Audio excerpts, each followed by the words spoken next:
Bos Aprilia mengkritik Martin, tampak bodoh. Petik 2. Bos Aprilia Massimo Rivola tidak menyembunyikan rasa frustrasinya setelah insiden besar Tun 1 di GP Hungaria yang dipicu Jorge Martin.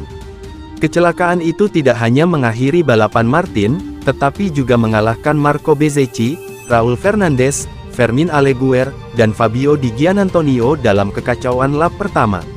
Kesalahan seperti itu seharusnya tidak terjadi, terutama ketika keamanan dipertaruhkan di tikungan 1. Petik 2. Rivola bahkan menggambarkannya sebagai jenis kesalahan yang seharusnya tidak dibuat oleh juara dunia. Itu adalah kesalahan yang seharusnya tidak dilakukan seorang juara dunia. Petik 2. Apa yang paling membuat Aprilia frustrasi adalah bahwa Martin sekali lagi mengambil rekan timnya sendiri, Marco Bezzecchi, dalam insiden tersebut.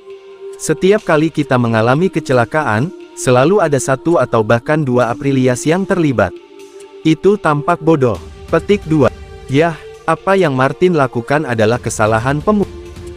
Tak perlu waktu lama, Stewart FIM memutuskan Jorge Martin Aprilia sebagai pemicu kecelakaan horor melibatkan 5 pembalap di tikungan pertama selepas start main race GP Hungaria, Minggu 7/6.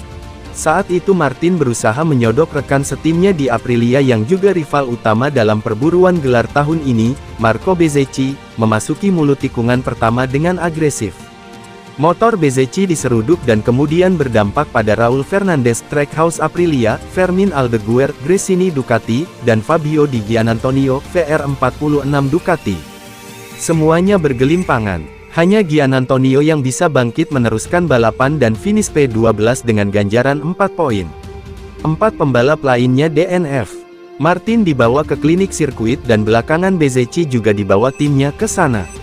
CEO Aprilia Massimo Rivola dengan nada kesal terang-terangan menuding Martin sebagai penyebab insiden yang sangat merugikan skuad Aprilia itu. Ia menuding manuver Martin sangat konyol dan agresif. Kesimpulan sama diambil Stewart yang bersidang. Juara dunia 2024 disahkan sebagai pemicu kecelakaan. Ia pun diganjar hukuman berat berupa long lap penalti ganda pada race berikutnya di Red Ceko. Sekali long lap penalti saja sudah sangat merugikan pembalap dengan kehilangan waktu kisaran 2-3 detik. Dengan hukuman sebesar itu maka dipastikan Martin tak bakal jadi juara di Ceko nanti.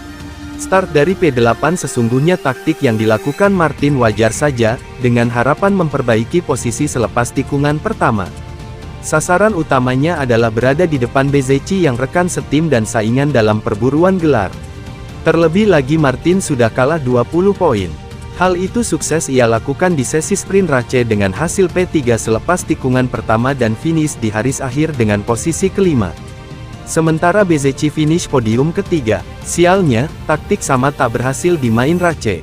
Sebelumnya di GP Jepang ia juga kena kasus yang sama dengan hukuman yang sama.